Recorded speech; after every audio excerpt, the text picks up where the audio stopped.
ఇస్తా ఉన్నాను. సర్దార్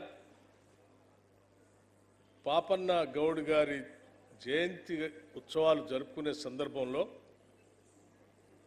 మనమందరం ఈరోజు రవీంద్ర భారతిలో సమావేశమై వారి గొప్పతనం గురించి, వారు చేసినటువంటి సాహస కృత్యాల గురించి, వారు సాధించిన విజయాల గురించి మాట్లాడుకుంటున్నాం. ఇవన్నీ ఎందుకు మాట్లాడుకుంటున్నాం అంటే, బలహీన వర్గాలుగా ఉన్నాం కదా, మనం ఏమీ సాధించలేమేమో అనేటువంటి ఆత్మన్యూనతా భావంలో ఉన్నటువంటి బలహీన వర్గాలందరికీ అలా కాదు, ఎన్ని ఇబ్బందులున్నా, పరిస్థితులు సహకరించకపోయినా,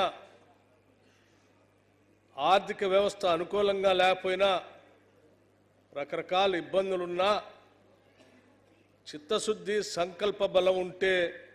సాధించవచ్చు అని చెప్పి చూపించినటువంటి సర్వాయి పాపన్న గారి జీవితం మనందరికీ ఆదర్శంగా ఉండాలని చెప్పి ఈరోజు ఈ కార్యక్రమాన్ని జరుపుకుంటున్నాం. ఇది స్ఫూర్తిదాయకంగా ఈ రాష్ట్రంలో ఉన్నటువంటి బలహీన వర్గాలందరికీ ఒక సందేశాన్ని ఇచ్చే కార్యక్రమంగా ఉండాలనేటువంటి ఆలోచనతో రాష్ట్ర ప్రభుత్వం ఈరోజు ఈ కార్యక్రమాన్ని జరుపుతూ ఇక్కడ మనం అందరం ఏర్పాటు చేసుకున్నాం. పాపన్న గౌడ్ గారికి సంబంధించి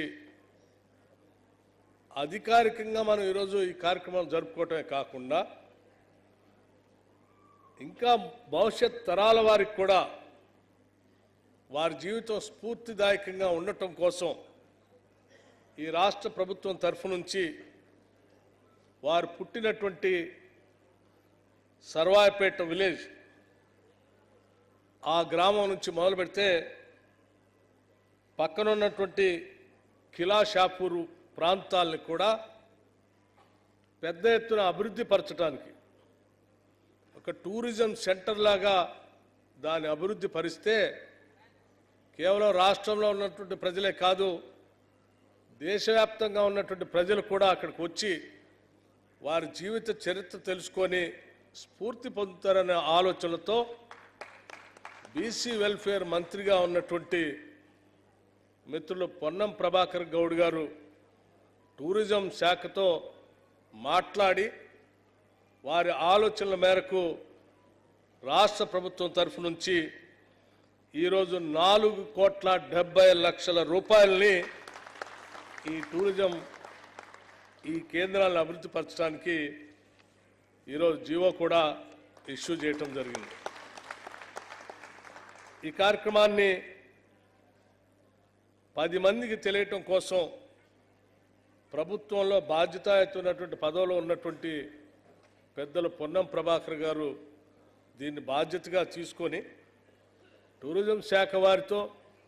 ఇతర ప్రభుత్వంలో ఉన్నటువంటి అధికారులు అందరితో మాట్లాడి ఈ జీవోని ఇప్పించి సర్వాయి పాపన్న గారి జీవితం ప్రజలందరికీ ఆదర్శంగా ఉండటం కోసం వారు చేసిన కృషిని కూడా నేను ఈ సందర్భంగా వారిని అభినందిస్తూ ఉన్నాను. అట్లాగే మిత్రులారా, సరే పాపన్న గారి జీవిత చరిత్ర సంబంధించి చిన్న పుస్తకాన్ని కూడా, పాకెట్ పుస్తకాన్ని కూడా మిత్రులు ప్రచురించారు. ఇది విరివిగా ప్రజల్లో కూడా తీసుకొని పోవటానికి ఇక్కడికి వచ్చినటువంటి అందరూ కూడా ప్రయత్నం చేయాలని చెప్పి నేను మీ అందరికీ విజ్ఞప్తి చేస్తాను. దీనికి సంబంధించిన పుస్తకాలను ప్రింట్ చేయడానికి కూడా ఈ శాఖ,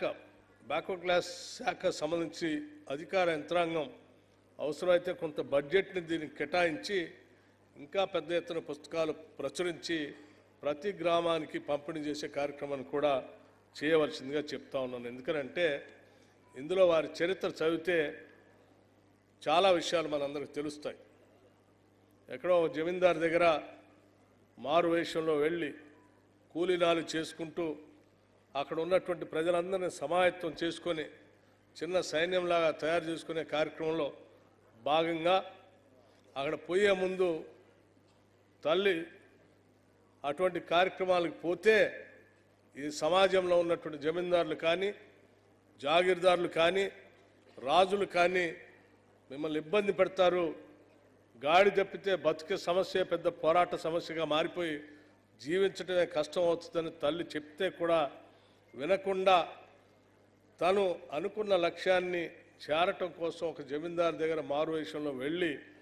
అక్కడ ఉన్నటువంటి కొద్దిమంది స్నేహితులందరినీ కూడా పోగేసుకొని వారందరినీ సమాయత్తం చేసుకొని ముందుకు పోతున్న క్రమంలో విషయం తెలిసిన తర్వాత అక్కడ ఉన్నటువంటి భూస్వాములు వీరి రహస్య సమాచారాన్ని జమీందారుకి ఇస్తే జమీందారు ఆయనతో పాటు అక్కడ ఉన్నటువంటి వాళ్ళందరినీ కూడా బంధిస్తే సహజంగా బందికానాలో ఉన్నటువంటి వాళ్ళు తన ధైర్యాన్ని కోల్పోయి వారికి దాసోహం కావటం సరెండర్ కావటం జరుగుతూ ఉంటుంది. కానీ కొన్ని లక్ష్యాలతో కూడినటువంటి వ్యక్తులు ఎన్ని ఇబ్బందులు వచ్చినా ఎక్కడా కూడా తల వంచరు. ఆత్మగౌరవంతో బతకడమే కాకుండా ఉన్నటువంటి సంక్లిష్ట పరిస్థితులు కూడా వారికి అనుకూలంగా మలుచుకొని, అంటే అక్కడ బంధించబడినటువంటి మిగతా వాళ్ళకు కూడా మీరు కూడా బతకాలంటే నేను చెప్పినట్టు మీరు చేస్తే మనందరం కలిసి ఇక్కడ నుంచి తప్పించుకొని పోవచ్చని వాళ్ళందరినీ సమాయత్తపరిచి వాళ్ళనే సైనికులుగా మార్చి వాళ్ళ ద్వారా ఆ జమీందారు కోటపై దాడి చేసి బద్దలు కొట్టుకొని బయటకు వచ్చి మిగతా చిన్న చిన్న కోటలన్నింటినీ జయించుకుంటూ అంతిమంగా భువనగిరి కోటనే కాదు గోల్కొండ కోటను కూడా కొల్లగొట్టినటువంటి సర్వాయి పాపన్న గారి జీవితం మామూలు జీవితం కాదు. ఒక సామాన్యుడిగా కళ్ళు గీత కార్మికుడిగా ఎదుగుతూ ఆ గీత కార్మికుడి నుంచి వృత్తిని పక్కన పెట్టి రాజ్యాన్ని ఏలాలి, రాజ్యాన్ని అధిష్ఠించాలి, తద్వారా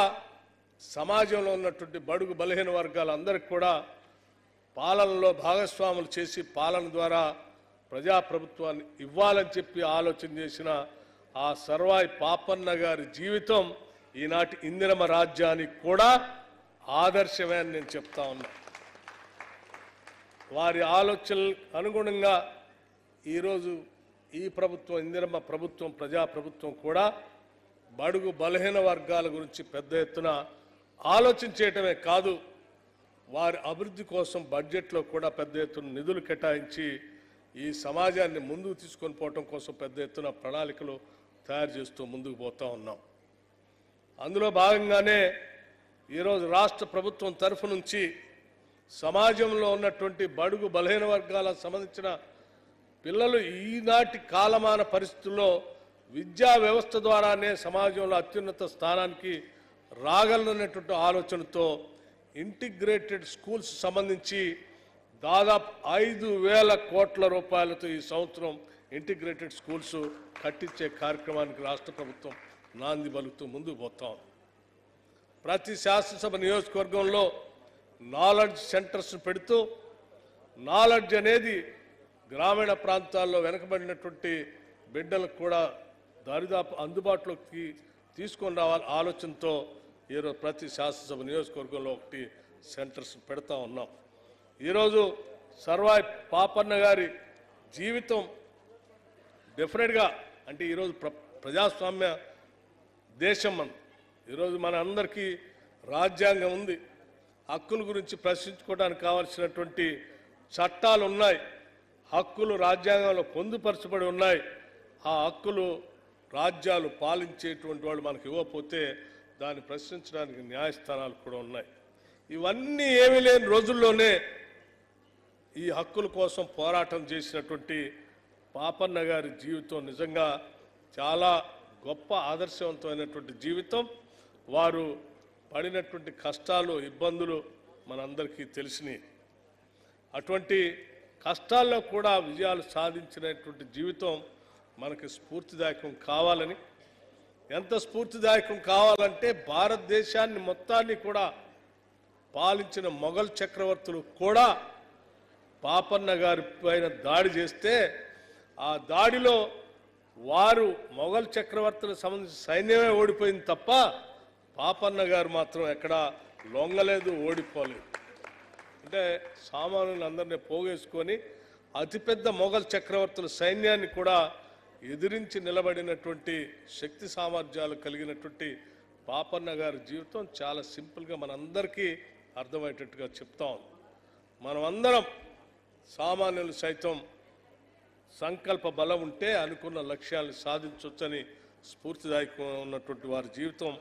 తప్పనిసరిగా ఈ రాష్ట్ర ప్రభుత్వం ప్రజలందరికీ